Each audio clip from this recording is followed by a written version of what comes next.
I think I read something about this encounter. He knew what it was. Yeah. So he was trying to be like calm. Mm-hmm. But how are you calm when there's a Bigfoot staring at you through your window in the backyard?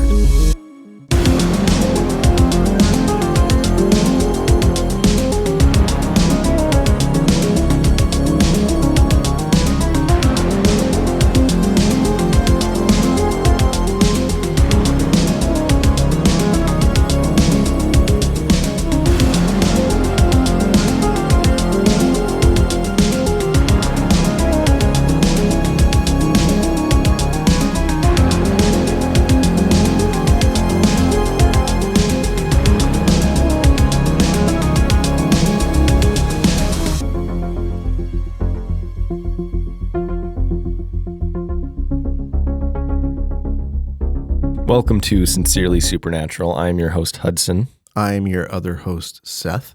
This is the podcast where we talk about the strange, mysterious, and unexplained, whatever it may be. Welcome. Welcome. How are you? I'm tired today. I'm tired. But I had a thought. I think that people need to get to know you better. Me? Yeah. So that you can loosen up a little bit. Don't you feel like when you're on camera, not so much on microphone, but on camera, you're like, you're not loose. Like you don't feel like you're actually being you. Yeah. I do. So I thought we'll do a little exercise. Okay. We're going to play a little game. Would you rather? Okay. Not. Would you rather not? Paranormal edition. Okay. Okay. Would you rather not give Dogman a bath or muck out Goatman's pen? What does muck out mean? You got to get all the poopy straw and everything that Goatman sleeps in. You got to muck it out. I don't want to do either of those things. But which one would you rather not do? Probably the Goatman one. Really? You would give Dogman a bath? Yeah, I just, throw him in a big, tub and just pour some water on him. Okay. You don't have to touch him or anything. Well, you have to get your fingers in there and scrub. You just pour some water on him. Okay. How about this one? Would you rather not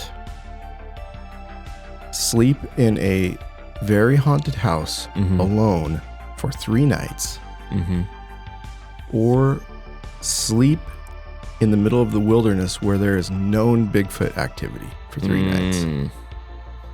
This one's tough because these are things I kind of actually want to do. Really? I mean, I'm sure if I'm there in the situation, I'd want to get out of there. But I mean, that sounds kind of fun. Which one would you rather not do, though? Which one is kind of like a little bit too scary? The woods one, I might not want to do just because not just Bigfoot, just the woods in general. And I mean, I like camping and stuff, but Alone. In the wilderness. At night. Yeah, I'd rather be in a haunted house. I think I agree with you. It'd still be scary. I mean. Yeah. Yeah. Okay. Next one. Would you rather stop a alien abduction, like stop someone from being abducted, or assist a priest in exorcising a poltergeist? I think stopping the alien abduction. You would rather do that? More fun. Punch him in the big eye? I guess. Punch him in his tiny throat? The priest one is, I don't know. I've never seen the movie. Why am I blanking on it? The Exorcist? Yeah. I was thinking Exercise was the name of the movie. I'm like, that's not right. I haven't either. Okay. I've never seen it. I've just seen the Psych episode where the girl is possessed.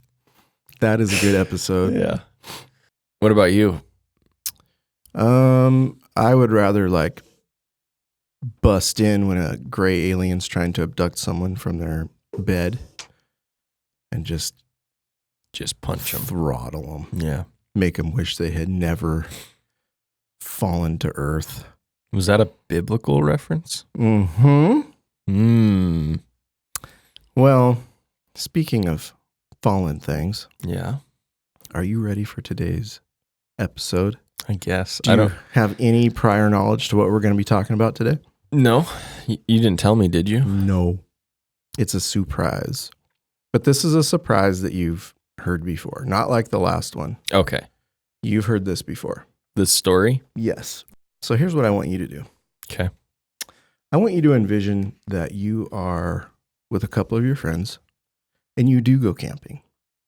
Okay. But you're not just camping like, oh, we went to a campground. This was like when you did the big hike with your friends last summer. Oh. Days.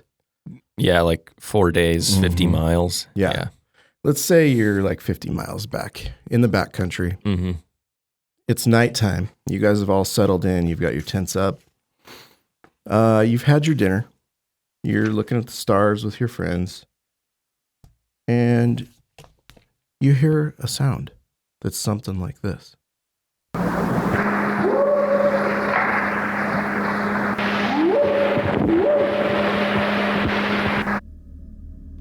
What do you do? What time of the day is it? It's 10 p.m. Oh, it's dark. Full dark. Okay. No, it's midnight. Yeah. I mean, what can you do? What do you do? It's a 50-mile hike out. I mean, you're not leaving, so... Do you just say, oh, it was a coyote? Do you try to just play it off? No. What do you tell your friends? There's some crazy guy with a hatchet out there. I don't know. Well, this is what we're going to be talking about today. I've heard that before, so I would know what it is. What is it? Tell everybody. Bigfoot. It's Bigfoot. Yeah. Today we're going to be talking about Bigfoot speech. Ooh, okay. Bigfoot talks? This is our first episode about Bigfoot. Yeah. There will be more. Oh, there's going to be a lot more. I think that's a good topic. Yeah. I don't think I've ever heard anyone talk about, well, I've heard people talk about it, but I haven't heard like a dedicated topic about that. Bigfoot speech. Mm-hmm. Well, that was an actual recording from 1974. Okay. By a man named Ron Moorhead. I've heard that name before. You've heard this whole story before. It's been a while though, so I don't really remember it. So the scenario is slightly the same. So Ron Moorhead and two brothers named, what were their names? Warren and Lewis Johnson. And I think a couple other guys had a hunting camp way high in the Sierras of California. Okay. And what they would do is I think you had to like drive to a certain point and then you would take a trail and then they would get off the trail with pack horses and mules. And they would go 8 miles into the backcountry. No one knew where this camp was except for them. And that's where they would hunt. Okay. Great hunting. Mm-hmm. But they kept it secret because it was their spot. And on this spot that they had, they built this shelter out of deadfall logs, kind of like a teepee. They would lean the logs up against standing trees and just kind of pile them up and make this little shelter. Mm-hmm. They had a kitchen area. They had a outhouse that they built. Like this was a cool operating camp that they had. So, you said this is the Sierra? Yeah, in the Sierras. So are these the Sierra sounds? It is. Should I have not said that? No. Okay. I like it. All this credit of what we're talking about today goes to Ron Moorhead and Al Berry. This story takes place beginning in 1971 when they first heard sounds when they were up at the camp. Mm-hmm. And it was like nothing that they had ever heard before. And they think that one of these creatures burned itself on a pot of boiling water that they left down on the fire. Really? Because it went ballistic. Yeah. And they found the mess in the morning, and they also found huge footprints. Mm-hmm. So they were like, this is a Bigfoot. So like they they were asleep when it happened. They were in the shelter. These things would okay. never come around until they went into the shelter. How far away was the fire from their shelter? I don't know. They just always say it was downhill. Oh, so it wasn't like right outside. I'm thinking less than 100 feet. Okay. It was pretty close. Yeah. But they wouldn't come around. It wasn't like from me to where you are. No, it was like, you're supposed to cook your food away from your camp and all that. Mm-hmm. So they had that kitchen area, and I think the outhouse was downhill from that too. Yeah, you always want that to be downhill. So in 1971 is when they first heard these sounds, and they were like, and found footprints and stuff. And they're like, we have to get someone involved with this, but they didn't want to like make the location known publicly. Mm-hmm. So they got a hold of this institute for investigating the unexplained, and they sent him to a guy named Peter Byrne. Have you ever heard of him? Mm-mm. He was a really famous Bigfoot hunter. I think he was Irish. Okay. He used to be a big game hunter, and then he was like, I'm going to find Bigfoot. Never did. I mean, he investigated Bigfoot. No one's ever just like caught Bigfoot, right? Yeah. So Peter Byrne was up in Oregon investigating stuff, and he was like, it's too far away. I can't make it there. Mm-hmm. So he got in contact with a reporter that he knew from Redding, California, named Al Berry. Okay. And Al Berry worked for the Redding Record Searchlight newspaper. I think he was a reporter in Vietnam as well. Oh, really? So he had seen action type stuff in Vietnam. So the guys get a hold of Al Berry, and he comes and he interviews them for like 3 hours together and separately. Because he's like super skeptical. Yeah, you know where a Bigfoot is. Mm-hmm. Well, after interviewing him, all the guys, he was like, it kind of sounds legit because they don't want to give away the location. Mm-hmm. It's so far in the backcountry. Why would they pull a hoax off back there? Mm-hmm. And they sounded convincing. And when they were interviewed separately, their stories jived. Mm-hmm. They agree to let Al Berry come with them to the camp, but he can't tell anybody where it is. It has to stay quiet. Oh, I should say, prior to them getting in contact with Al Berry, they had already made tape recordings of the noises that they were hearing. Yeah. And they let him listen to them, and he was like, this is crazy weird. So I think Al Berry brought better equipment when they went up there. The first time they went up, nothing happened. The second time they went up, all kinds of stuff happened. And what he did was, they had the shelter, and he ran a wire and remoted the microphone uphill above the camp onto a pine tree, and there was a clearing further up behind that. Okay. So these noises that you're going to hear, the Bigfoot sounds are closer to the mic than the guys are. Okay. So they had to have come in around that clearing up there. Got it. So night fell at the camp, and they all went into the shelter. Mm-hmm. I think it was Al Berry, the Johnson brothers, and I think Ron Moorhead was there. Okay. I'm not sure. How did he get involved? He was just part of the hunting group, but he came away with probably some of the best recordings. Oh, so he wasn't like a Bigfoot investigator? No, he was just a dude from Mariposa, California. Ron Moorhead's still alive. I don't know about the other people, but you can still find interviews of Ron Moorhead talking about this. Okay. So he has his tape all set up. They go into the shelter, and they hear their first noise. And Al Berry said he understood what some of the guys were talking about when they said they had to grab their jaw to keep their teeth from chattering. It was that scary. What? Because, I mean, think about it. You're in the middle of the wilderness, hearing sounds that you know doesn't come from any known animal. Yeah. And you're going to hear this first clip. Okay. Just how crazy it sounds. And these guys they're experienced, Oh, yeah. outdoorsmen. They know like I what said. animals make what noises. Yeah. I mean, they grew up doing this type of stuff. They've got pack trains, kind of a lost art. People that do backcountry hunting. I know they still do that here and stuff, but for the most part. There's a lot of people doing it when I went last year. Oh, was there? Yeah, a lot of mule trains. Oh, cool. Yeah. Okay. We might be one of the few Places. states left that people do that. All right. So they go into the shelter. They close the big log door, and they're getting kind of tired because it's been a long day, and they haven't heard anything. They're about to fall asleep, and this is what they hear.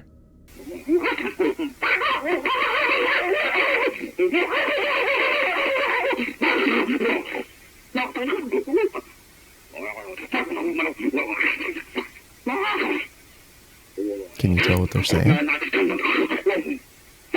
You ever heard an animal like that?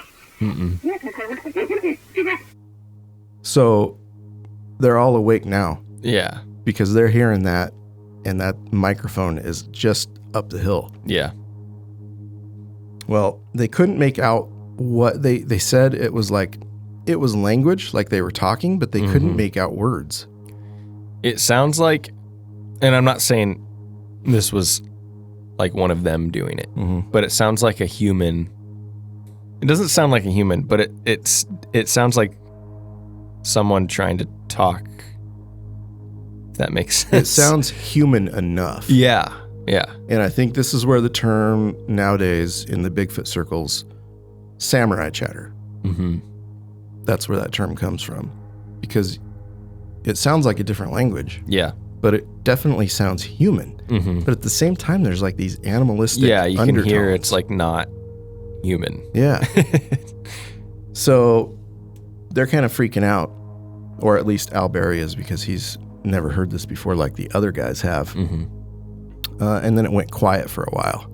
So they're listening, and then the brothers are like, maybe we should go down to the kitchen and throw out some scraps of food. I don't know if this is something that they did a lot, but they were like, maybe we just leave some food out for them and maybe they'll come in and get it. So they open the door to the shelter and they go out, and Al Berry stays behind at the shelter. I would have stayed behind as well. But these guys are out there and they're like calling to it, like, come on, Biggie. They call it Biggie. Come have some dinner or something like that. So I want you to hear that it caught everything. I want you to hear clip number 3 when they leave the shelter to go give Biggie some food. And this is still the microphone that isn't by them? Right, it's uphill, but you can hear them getting closer to it. Okay, Biggie, here comes some dinner. Where'd it sound like it was coming from? Which direction? Come on, Dwight. I don't know whether we can or not. Huh? Right through here. Up through there? Yeah, but I don't think you'll come down that close again. Yeah. Not right out? Yeah. Okay, clear right there. Come on, boy. I think so. So they're like, come on, boy. Come get some dinner. They're so like chillax about it. Well, most of the guys, they thought of them as friendly. The younger brother of the Johnsons, he didn't like it at all. Yeah. He was not down with it. Yeah. But the other guys, you know, they would call it Biggie. They would talk to it. And because they were never like seriously threatened, even though they sound like horribly demonic at times. They thought, oh, they're friendly. So that was just the interaction of them getting out of the shelter. They obviously don't like it when the guys leave the shelter because they go completely quiet. Yeah. But after they did that, one of them went ballistic. While they were outside of the shelter? When they got back to the shelter, Okay. he was a little bit cranky that they had done what they did.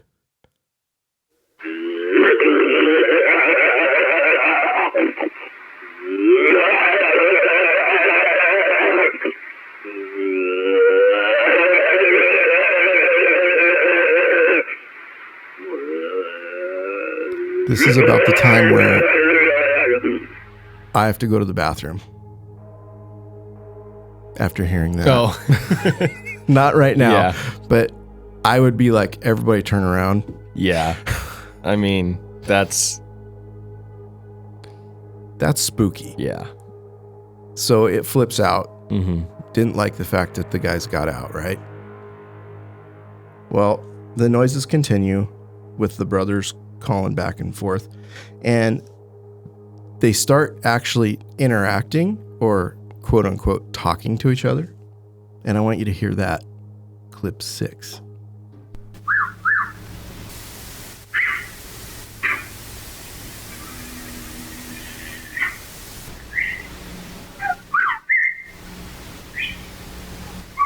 They're whistling back and forth to each other.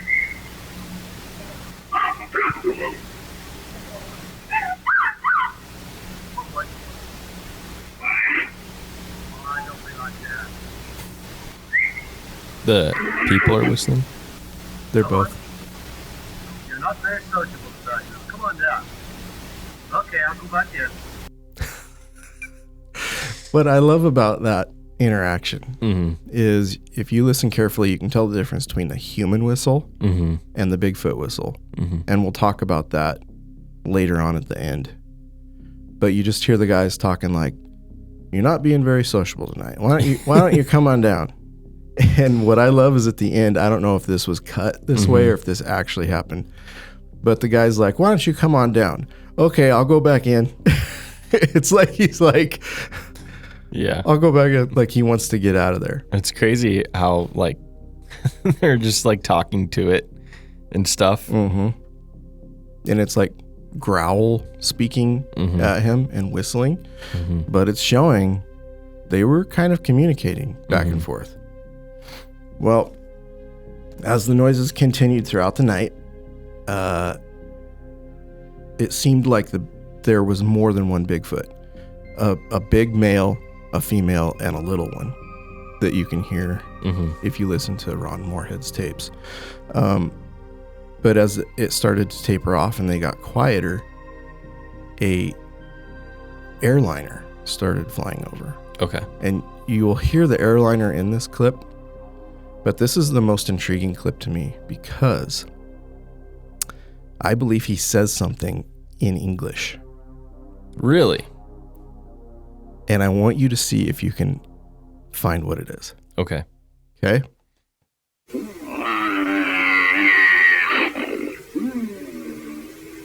You hear the jet? It's kind of like,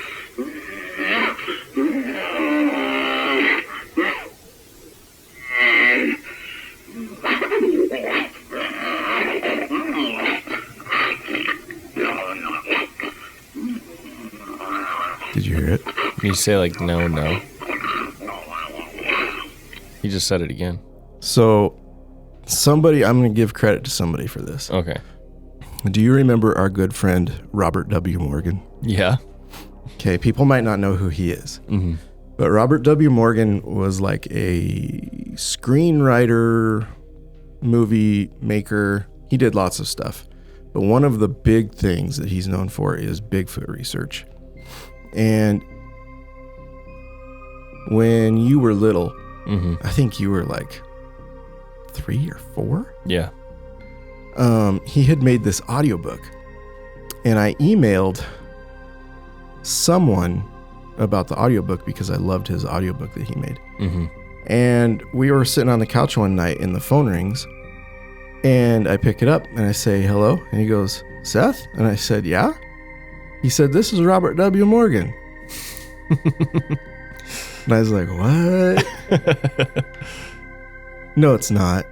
Yeah, this is Robert W. Morgan. And it sounded like him. And I was like, how in the world did you get my phone number? He got my email. He looked me up in the phone book. This is back when we had phone books. And my brother and I met with him. He lived in our town. Did you know that at the time? I did not know that. That's crazy.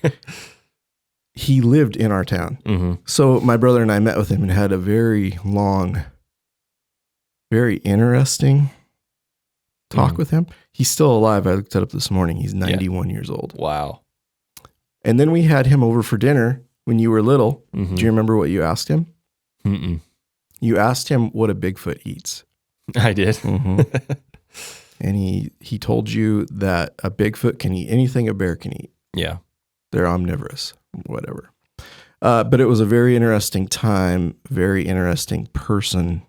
Mm-hmm. But he is the one that put me onto this English phrase.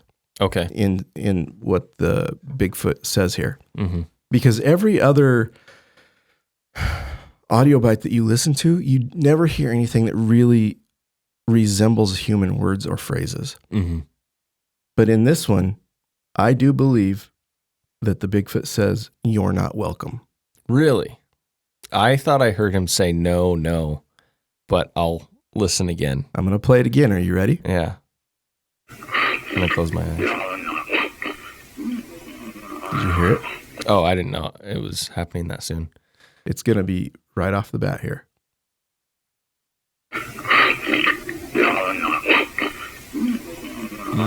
Did you hear it? You're not welcome. Yeah. One more time for everybody. That's the only time I can hear a phrase like that. Yeah. And Robert W. Morgan is the one that turned me onto that. What do you think of that? It's weird. If you were a Bigfoot Mm-hmm. and you were haunting camps in the middle of the night, screaming at people, hitting trees with giant sticks, what do you think one of the phrases that you would hear the most is? Go away. Go away. You're not welcome. Yeah. Maybe he's just parroting something that he heard people yell at him. Yeah. Maybe he's parroting something that those guys yelled at him, which I don't think they did. But I thought that was very interesting. It's weird, yeah. And why did he say that when the jet was flying over? Was he saying it to the guys? Was he saying it to the jet? I don't know. But he seemed pretty upset that there was a jet flying over. That was one of the last things that it said that night. The guys fell asleep. In the morning, they woke up. They found 19-inch footprints. So it was around the camp. And Al Berry found hair. Really? In a tree branch. I don't know if they ever had it tested, though. Yeah, I was going to say, you could get the DNA from that tested. Huh. Well, needless to say, Al Berry was hooked. Yeah. Because he's like, there's no way these guys are faking this when he heard it with his own ears. So he decides to go back in 1973 for 2 weeks by himself. Staying out there for 2 weeks? They took him to the camp. They packed in his food. Yeah. And they left him alone. Alone. This guy's crazy. For 2 weeks. Oh my gosh. And nothing happened. Really? Nothing. Oh, man. The only thing that did happen was they rigged up camera traps with tripwires and stuff. Something tore the cameras out of the trees.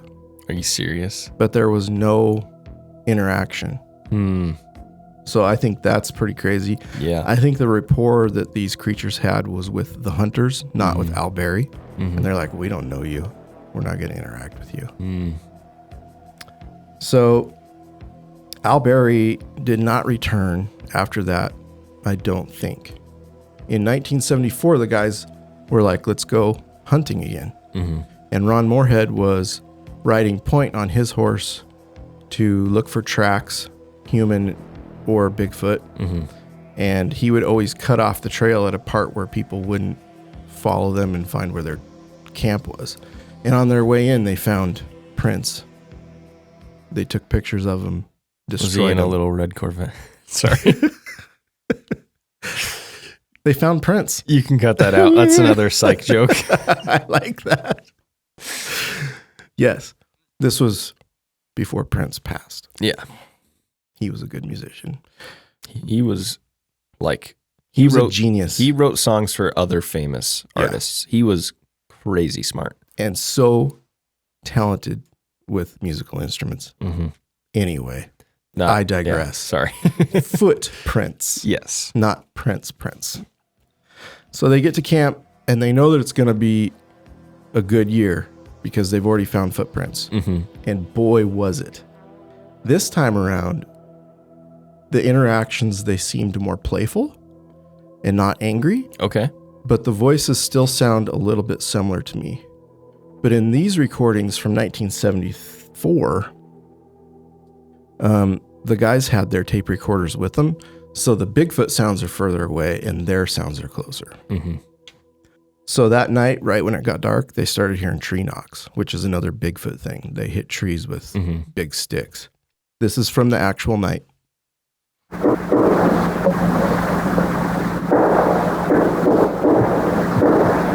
Very rhythmic.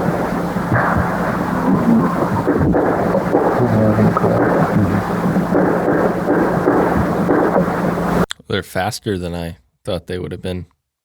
Hearing that in the middle of the woods is weird. I think hearing wood knocks would almost be scarier than hearing whoops. Well, with wood knocks, it's either a human or a Bigfoot. Yeah.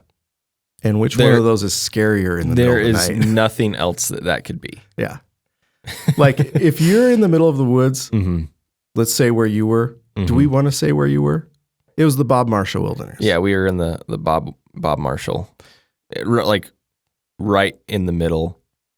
We went in on the, forgot my directions for a second, the east side of the mountains going west, and then we were like right in the middle of the mountain range.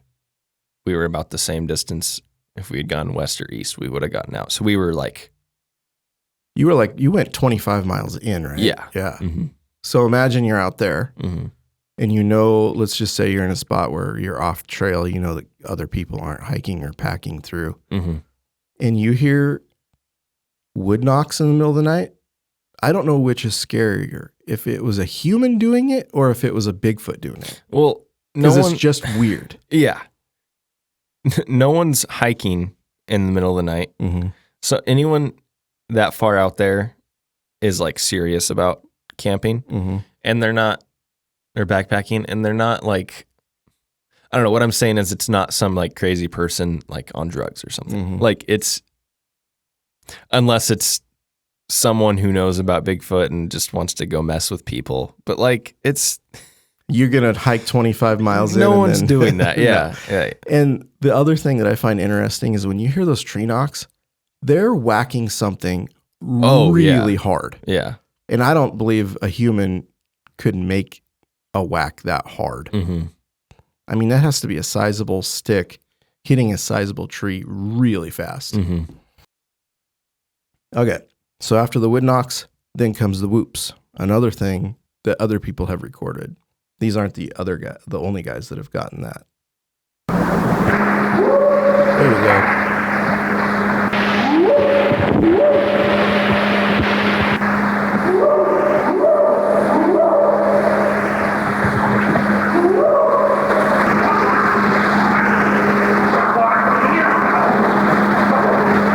You hear him talk at the end? Was that not a person? No. That sounded like a human, like talking, like saying something. But here's what I want to challenge people to. If you're like, oh, a person could make that noise. I want you to go out in the woods and try making that whoop noise. You won't sound the same. It had this woo, woo, like weird. Like the way I don't even know what it's called, but like, not octave, but like the way their voice, like the harmonic. Yeah, it like changes. Yeah. And it's weird. So they're just kicking back, recording these guys do this stuff. But like I said at the beginning, this time they seem more playful. You're going to hear them actually laugh in this next clip. What are you trying to talk to this?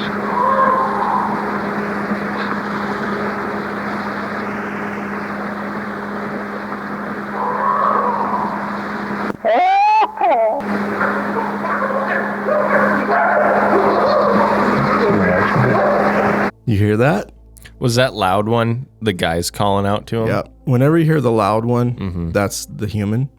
And I found it really interesting getting these clips because I was looking at the waveform. And every time you hear the Bigfoot noise, it's a very broad, spread out waveform. And every time you hear the guy's mimic, it's a very tight, short waveform. Is that just because they're closer, or? I can't tell if it's closer or if it's just because they aren't coming from the same vocal cords. Mm-hmm. Very interesting. But that little hee at the end. Yeah, it was weird. Creepy. Yeah. Like that, I think would probably scare me more than anything out. Can you play that one again? Yeah. I think there's some more.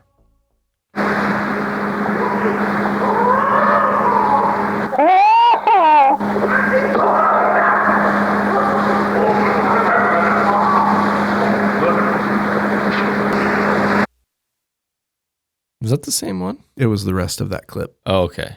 Do you want to hear the giggle? Yeah.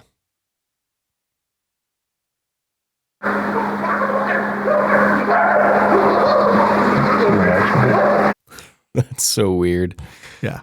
You can hear when the guy calls out, like, because it sounds like he's trying to sound like them. Mm-hmm. And you can tell that the real Bigfoot sounds aren't just them messing around. No. Like, you can distinctly hear that that's a human, and then the other ones are like, You can tell that the guy is trying hard yeah, to sound like whatever's out there, and he can't.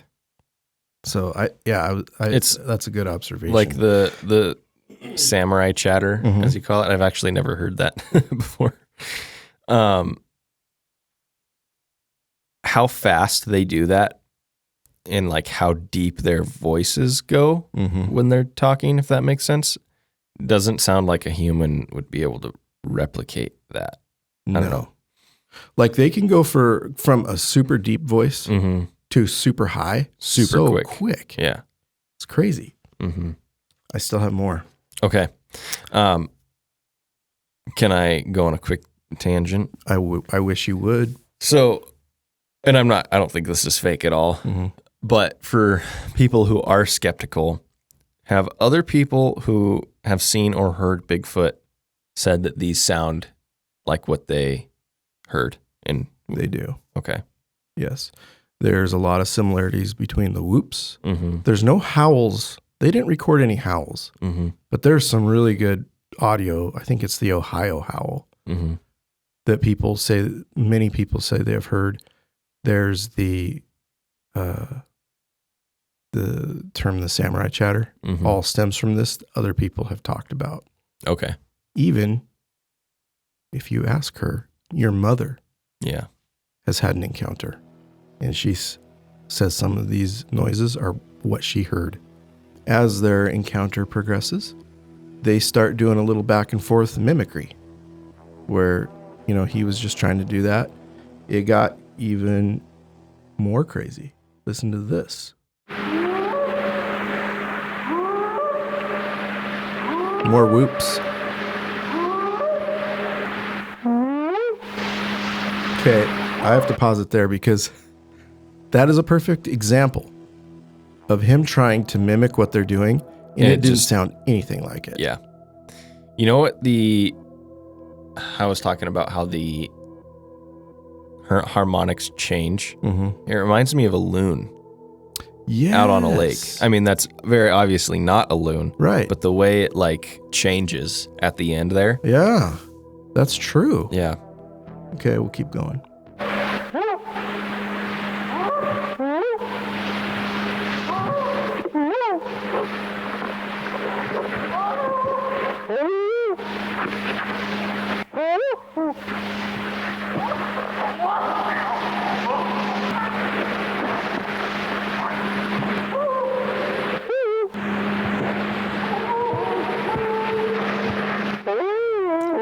Even that part right there, he singing. couldn't. Yeah.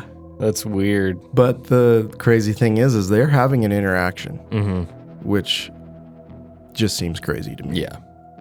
But he couldn't match what they were doing. He kind of could, but there was just this weird smoothness and variability of the Bigfoot voice. All right. There's a big interaction after this. Okay. Two of them across the creek at the big rocks.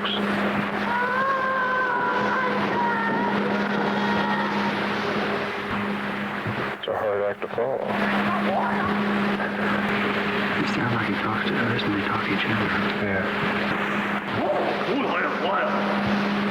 See, that right there reminds me of the same voices from Al Berry's encounter. Mm-hmm. That was like the same. That deep one. Yeah. Yeah.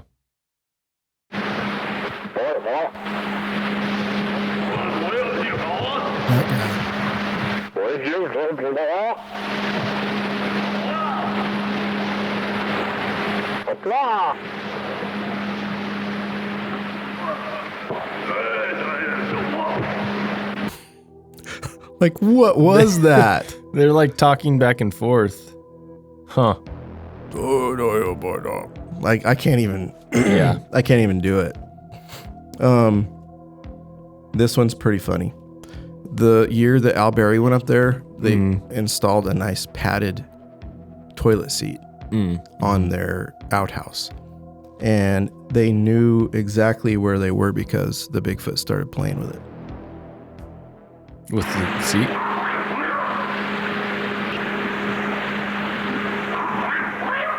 That's our job.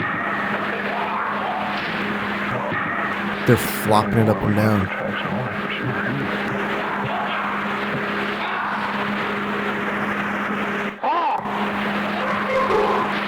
So they're at the outhouse? They were at the outhouse. That's crazy. Slapping the toilet seat up and down. Mm-hmm. And you can hear him say, "That's our John." Mm-hmm. The guys didn't just hear them. Some of them saw Really? silhouettes, stuff moving through the woods. Mm-hmm. And this next clip is Ron Moorhead saying that he can see them. Right there, I just seen moving right through there. I just saw him moving right through there. That's what he says. Mm. So eventually they leave. And the next night, I think something really unfortunate happens that pretty much ends the whole thing. Yeah. The younger brother is sitting around the fire and he's sick of it. Mm-hmm. So he grabs his rifle and he takes off towards the woods saying he's going to figure out what they are once and for all because he is sick and tired of being like, we never see them or interact with them. And I don't think he liked them. Yeah. That stopped everything. Like they didn't really get many encounters after that. Mm. And I think it was the next year that really sealed the deal when a black bear was trying to get into their kitchen stuff one night. They scared it off like 3 times. Mm-hmm. Black bears usually don't attack people. Yeah. It's the grizzlies that you mostly have to be afraid of. But if a grizzly bear is really, or a black bear is really hungry, they will try to eat you. Yeah. If it's black, fight back. Yeah, you're supposed to fight back, but with If a it's grizzly. brown, you're dead. If or you're play brown, dead.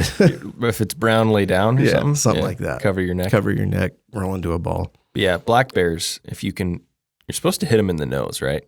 Yeah, you're just supposed to fight, and eventually they'll take off. But they got to be really hungry to attack a human. Yeah, they don't really go for humans. So it came back like 3 times, getting into their stuff, so it must have been hungry. And they shined a light on it, and it stood up, and then it charged them. Mm-hmm. And one of the guys shot it, killed it, like just feet away. Well, after that, Nothing. no Bigfoot. And the funny thing about that is they think the Bigfoot was trying to warn them because they were hearing this rhythmic screaming coming from the ridge before the black bear started tearing stuff apart. Really? So, but after that, Bigfoot was like, well, they just smoked a bear. Yeah. I don't want them to smoke me. Yeah. That was in 1976. So this had gone on for like 5 years. Yeah. So they have this tape evidence. Mm-hmm. What did they do with it? They sent it to Syntonic Research, which was the company that looked into the Watergate scandal tapes. Okay. So it wasn't just like this. Yeah. They didn't send it to the record store. Yeah. They sent it to scientists. And Syntonic found that there was no tape alteration. They didn't splice this stuff in or anything like that. And then they said there was no 60 cycle hum. So when you're in a building, like a studio or something, the electricity running through your walls and your wires is running at 60 cycles. Mm-hmm. And microphones can pick that up sometimes. Mm-hmm. There was none of that. And that the sounds were made spontaneously at the source where they were recorded. Okay. So it wasn't done in a studio. They sent it to the University of Wyoming, our good friends at the University of Wyoming, who for some reason like to investigate paranormal type There's a stuff. conspiracy going on. Yeah. Who was it? Dr. Leo Sprinkle, who would hypnotize people about alien abductions. He was from the University of Wyoming. They might be working with the Denver airport. I'm just kidding. We need to do one on the Denver airport. Oh, no. I have to stay focused. Sorry. No, it's all right. So when they were sent to the University of Wyoming, a professor of electrical engineering, I believe, by the name of R. Lynn Curlin, with the help of one of his graduate students, he was a Norwegian guy named Lasse Hurdle. Okay. They did a big, I think like a year-long deep dive into these tapes. Mm-hmm. And their findings you can read in a book called, what's it called? Man Like Monsters on Trial, where there's a lot of essays from different people that investigate Bigfoot. Mm-hmm. But theirs is like at the end of the book. You can read the whole thing. There's charts and all kinds of stuff. What their conclusion was, this is the basic, very basic, because I'm not an electrical engineer. Yeah. It was highly unlikely that the tape was ever played backwards or a tape was played backwards to get those sounds. Okay. Because even within the English language, you will hear phrases or words that sound like real words when they're played backwards at some point. Mm-hmm. They never found that. They never found an English word or phrase playing it backward or at varying speeds. It wasn't slowed down. It wasn't sped up. I mean, they went so deep into this. It's crazy. They analyzed the vocal tract length that indicates one or more of the voices were larger than an adult human male, possibly up to 8 feet tall, 8'2". What? 8'2". I don't know where they get the 2 inches. Yeah. And the whistle that you hear, human larynx are down here. Primate larynx are more towards the front. Mm-hmm. They said that the whistle sounded like it was, or indicates that it was made by constricting part of the vocal tract. Mm-hmm. So the whistle wasn't coming from the lips. Mm-hmm. It was coming from the throat, Hmm. which is really weird. I just thought of this. Some of the Bigfoot lore from the coast, like Oregon coast, the Genequa, is always carved with its lips and a whistle. Really? Yeah. Mm. So maybe it does whistle with Maybe its it lips. whistles. Yeah. Or maybe they just heard whistles and assumed that they were, because they never saw them whistling with their throat. They came to these conclusions that whatever made them probably was not a human. Okay. It was huge, and it had attributes of both human and animal capabilities with its voice. And this was the University of Wyoming? Yes. Okay. Lasse Hurdle gained his master's degree with this study. Really? Mm-hmm. They weren't human. They weren't. Mm. Or you might want to say they were kind of human. Yeah. But they weren't made by people. I mean, Creepy. What kind of evidence? What more people? I'll tell you what people want. They want a dead Bigfoot on a slab. Yeah. And then they will believe. Yeah. Do I think they're ever going to get one? No. No, I don't. Do you think that they're ever going to get one? I don't think so. It's weird because when you're trying to explain, I mean, like we believe in Bigfoot, but it sounds like such a cop out to explain somebody like, yeah, they're real, but if you killed one, you wouldn't be able to recover the body because aliens would come and pick it up. Like it sounds like so stupid. And then Elvis would sing will come down from the UFO and bless But- the dead Bigfoot. I mean, I genuinely do believe there's some sort of power that, Mhm. wouldn't let that happen. Yeah. What power could it be? Well, do we want to talk about what we think they are? Like, how deep do we go in this episode? I was going to say, this isn't the Bigfoot episode, but I feel like it would be on topic to talk about at least what we think they are. Oh, yeah. I totally think we should do that. Yeah. Hit it. Do you want to go first? I guess. Or do you want me to tell you, like, can I respond to your thing, like, why people are like, well, why can't we just shoot one or catch one in a cage or something? Let me say one thing, and then you can go ahead You can with say that. 5 things. Well, I'll just say very simply that we both believe Mhm. that they are the modern day version of Nephilim Mhm. from the Bible. Yeah, I totally agree. Mm-hmm. And I wish people would think of it this way. This is my personal belief, and I think it may be backed up by the Bible, Mm-hmm. because we know that fallen angels were having relations with women, and strange creatures giants were the result. Mm-hmm. And these are giants. Mm-hmm. We know that it was happening before the flood and after, because the Bible says that. Mm-hmm. Why not today? Yeah. And I think that my theory is, back then the gene pool was so deep, they could probably make all kinds of stuff that they wanted. Well, I mean, you're talking about like pre-flood humans. Mhm. There's a lot of theories that they were way more, not advanced, but like biologically superior Oh, yeah. due to the whole, what's it called? The theory that the earth was covered, or the greenhouse theory. Is that what it's called? Oh, I know what you're talking about. But Like the earth was encased in yeah, a better dome. yeah. And so human life combined, say that with the gene pool, Yeah. you had, You lived to be 1,000 years old. yeah. Like, it's that too. crazy. Yeah. And you probably grew to be extremely tall, Mhm. extremely big. Mm-hmm. You probably lost your teeth multiple times. I mean, there's evidence of that. Mm-hmm. And yeah, I think they were advanced. Mm-hmm. When you could imagine what you could do if you lived for 900 years. Yeah. It's crazy. If you were working on a project and you could and you lived 900 years, Mm-hmm. imagine how many children you would have, Mm-hmm. how much you could do in 900 years. Mm-hmm. But anyway, back to the Bigfoot part of it. Mm-hmm. I think back then the gene pool was super deep, Mm-hmm. very easy to work with. And it's where we get the Nephilim, which could also include strange things that you see in Greek and Roman mythology, Yeah.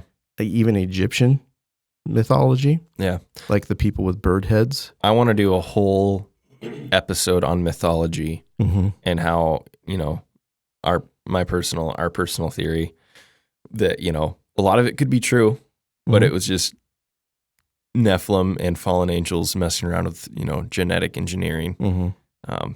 Super fun to think about. But Yeah. like you're saying, yeah. So after the flood, people don't live, their life expectancy starts going down exponentially. Mm-hmm. Till now, the average age is like, 75 or something like that. Yeah. When back then it was 800 Mm-hmm. or whatever. Which means, we're not as healthy as we used to be. We're bombarded by more radiation. Who knows? But we don't live hardly, Microplastics. yeah, everything. All of the chemicals that we ingest. So I think they're working with very poor DNA now. Yeah. And I think that they can't make the same level of hybrids that they used to. Mm-hmm. And I think that we should look at it as the movie Avatar. I never thought about it like that. If a spiritual being, let's say a demon, Mm-hmm. and a demon, I believe, used to be a fallen angel Yeah. that left their first estate, Mm-hmm. like it says in the book of Jude. They left their angelic body. Mm-hmm. They have no body to inhabit because they want to inhabit something that moves in this dimension. Yeah. They want to be like us.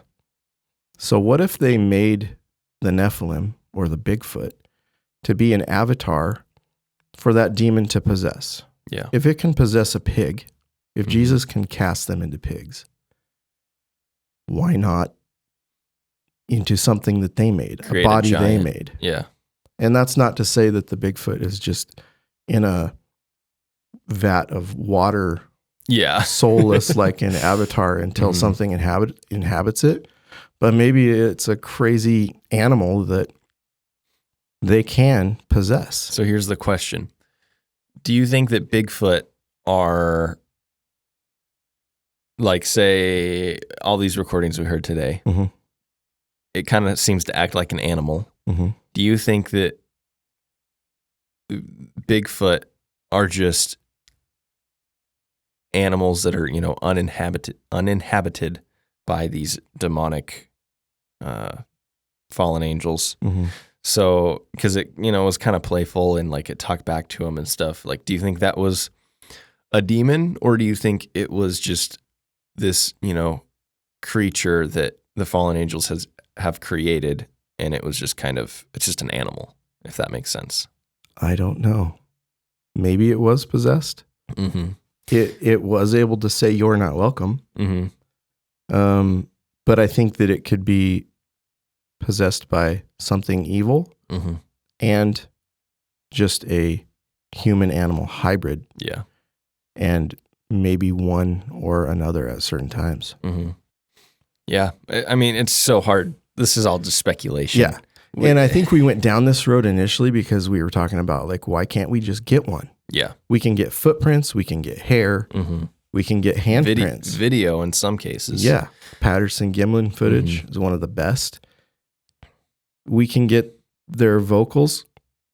Why can't we get A body? a body?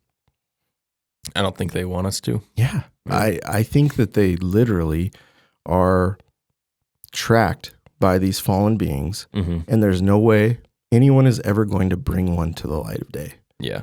There have been reports of people that have killed them and gone back to get them, and they're gone. Or tracks that lead into the middle of the woods and then just stop. They just disappear. They're just gone. Mm-hmm.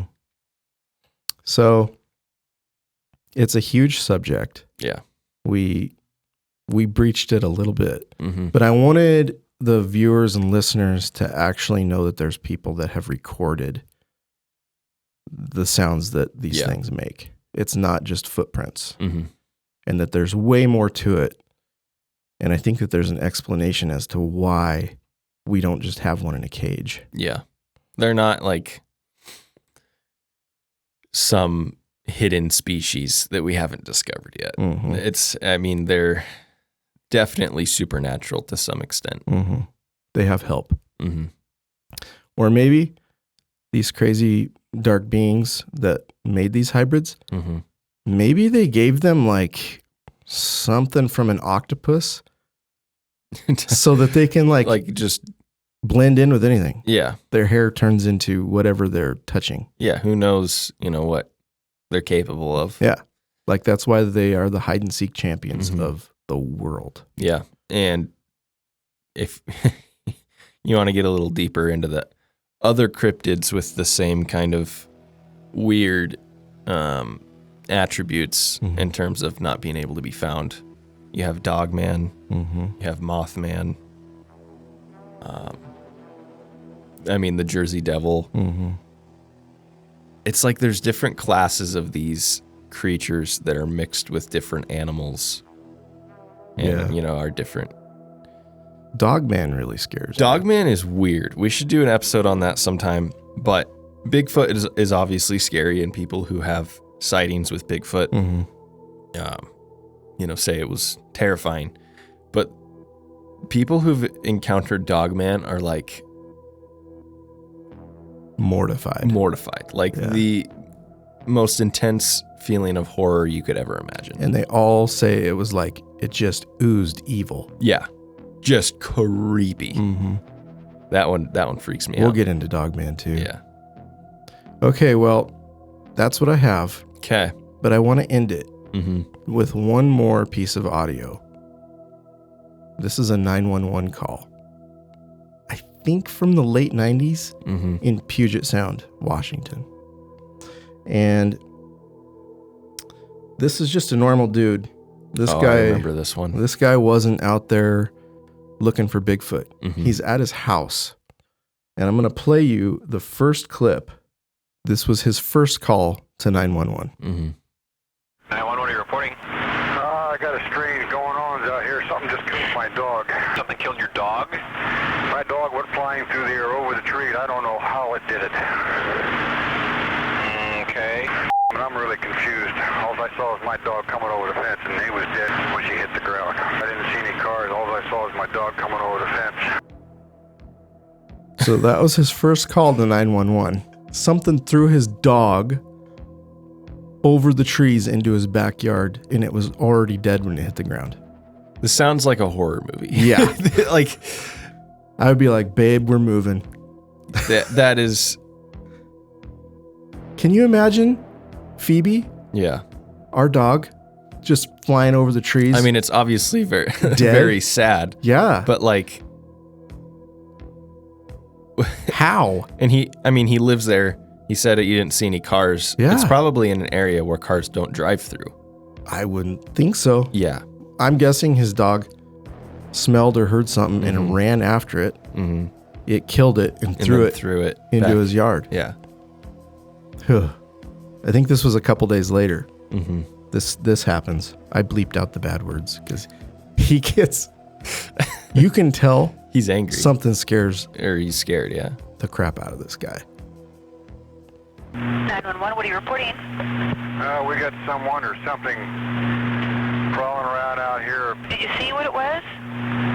Was it a person or an animal or? I can't tell. All I know is that my central light came on, and I just happened to glimpse and see this thing running across the yard. A good-sized man or something. It looks like a man. I don't know what it was. Just that it ran across the yard. Okay. You've had problems in the neighborhood before? Yeah, my dog was killed here just recently. I don't know what it was. Whatever it is, it's running. I couldn't catch it if I was going to chase it. But whatever it was, it was standing up. I'm out here looking through the window now, and I don't see anything. I don't want to go outside. You better... Sure. Dio! Hello? Get somebody out here. What's going on now, sir? Is about 6'9", I don't know. Do you see him now, sir? Yes, I'm looking right at him. Uh-oh. Okay, hang on. He's right... Is he in your yard, sir? Yeah, God, he's big. Okay, what's he doing in your yard? He's looking at me. Oh, and the guy is on foot. I don't know what... It's a big, real big person. That's all I can say. Okay, but it is a person. Yeah, I'd say it was a person, somebody really big. But he's all in black. Is he a black male or a white male? Did you actually see whether, or was he just wearing black? He's all black and he's big. He is big. Could you hear the conflicted Every time, part of his voice? every time she says, is it a person? He's like, I guess it's a person. Yeah, or something really big. Oh my gosh. But he's all in black. Yeah. Is it a black person or a white person? You can tell. He's just all black. He doesn't want to sound crazy, but he's like, there's a monster in my yard. I think I read something about this encounter. He knew what it was, Yeah. but he knew that if he said there's a Bigfoot in my yard, that they wouldn't send the police. Yeah. So he was trying to be like calm, but how are you calm when there's a Bigfoot staring at you through your window in the backyard? When he says someone or something, Mm-hmm. he can obviously tell it looks like a human. Mm-hmm. What else would it be if it's not a human, but it looks like a human? And he says 6'9", I don't know. And then he keeps just saying he's big. Mm-hmm. I mean, he was, obviously scared. 6'9" is tall. I think he just threw that out there. But to keep saying, man, he's big. He did keep saying, like, he was amazed at how big it was. Even if it was some 6'9" guy, after, seeing it for 10 seconds, you'd be like, oh yeah, he's pretty tall. Mm-hmm. But this thing had to be over 7 feet tall if he kept saying, he's big. Yeah. I mean, you're standing in a house that's already Yeah. 24 inches off the ground, Mhm. possibly. I mean, whatever it was huge. Yeah. And it scared him to death. That call is terrifying. Yes. Oh my gosh. So there's just a little bit more audio evidence for people out there. Mm-hmm. That's a classic one. I've heard that one tons of times. But that's all I got. This is good. I liked it. was a good episode. Yeah. I like stuff that has evidence Yeah. that you can listen to or look at. Mm-hmm. But hey, if you have had your dog murdered and thrown over your trees I hope you in haven't. your backyard, But if you have, we want to know. So please contact us with your story at sincerelysupernatural@gmail.com. Hudson, yeah, it's been good. it was a good episode. It was fun. You ready to wrap it up? I guess so. Ready? Is that what you do now? You ask me that every time. I know. I'm You sorry. I do. You can do it. You know I do. I'll join you this time. Ready? Yeah.